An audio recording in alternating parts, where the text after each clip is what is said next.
ఇచ్చినందుకు ఆ భగవంతుడికి నా కృతజ్ఞతలు తెలియజేసుకుంటూ మరి వాళ్ళ పద్మభూషణ్ చాలామంది అన్నారు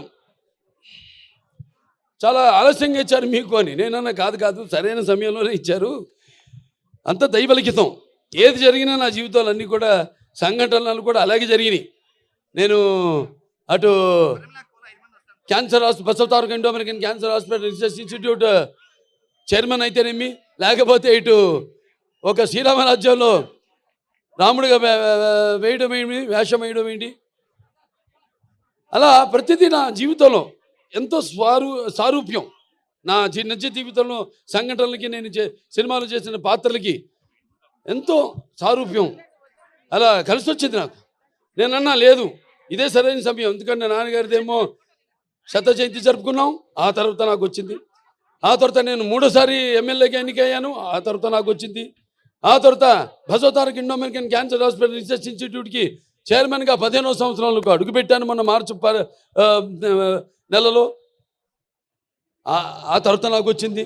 అలాగే 4 సినిమాలు వరుసగా హిట్లు, అఖండ కానీ, లేకపోతే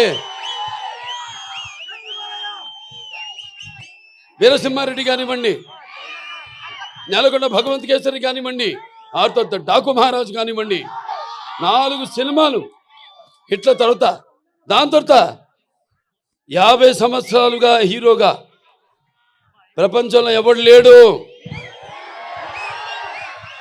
50 సంవత్సరాలు హీరోగా మధ్యలో క్యారెక్టర్ ఆర్టిస్ట్గా దారి మరణమో అలా జరిగిందేమో కానీ వాళ్ళ క్యారియర్లో 50 సంవత్సరాలు హీరోగా నాకు నిలబడడానికి శక్తినిచ్చిన మా తెలుగు జాతికి నా కృతజ్ఞతలు తెలియజేసుకుంటున్నాను. ఏదైనా ఇప్పుడు బాలకృష్ణ గురించి చాలా రకాలుగా మాట్లాడుకుంటారు. ఏం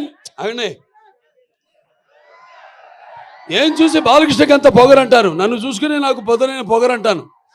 ఎవరిని చూసి అంత ధైర్యం అని అంటుంటారు నన్ను చూసి. అప్పుడు నేను అంటాను, బాబు నా ఏదైతే నిజస్వరూపంతో అదే నన్ను ఉసుగొల్పే ఒక విప్లవంగా అడుగడుగునా నేను నడుస్తానని నేను చెప్తూ ఉంటాను. అలాగే నా రీతి ఏంటి, ఇతనికి అన్నీ తెలుసా అంటారు నన్ను చూసిన వాళ్ళందరూ. నన్ను నేను తెలుసుకునే కంటే పెద్ద విద్య లేదని ఒక సవాలుగా నిలబడతాను.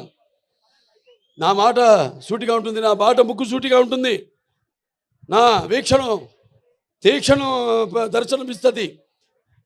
అలాగే నా తీరు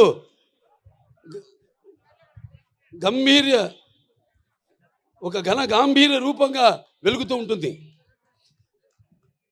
నన్ను మీరందరూ ఒక సినిమా నటుడుగానే కాదు నాకు తెలుసు. ఎందుకంటే నాలో ఉన్న ఒక మానవత్వం అయితేనేమి, నా వ్యక్తిత్వం అయితేనేమి, నాలో ఉన్న నీతి నిజాయితీ నిబద్ధత అయితేనేమి, లేకపోతే నాలో ఉన్న నిష్కల్మషం అయితేనేమి, వీటిలన్నిటితో ఇప్పుడే కాదు ఇంకా ముందు తరాలు కూడా నా అభిమానులు పుడుతూనే ఉంటారు.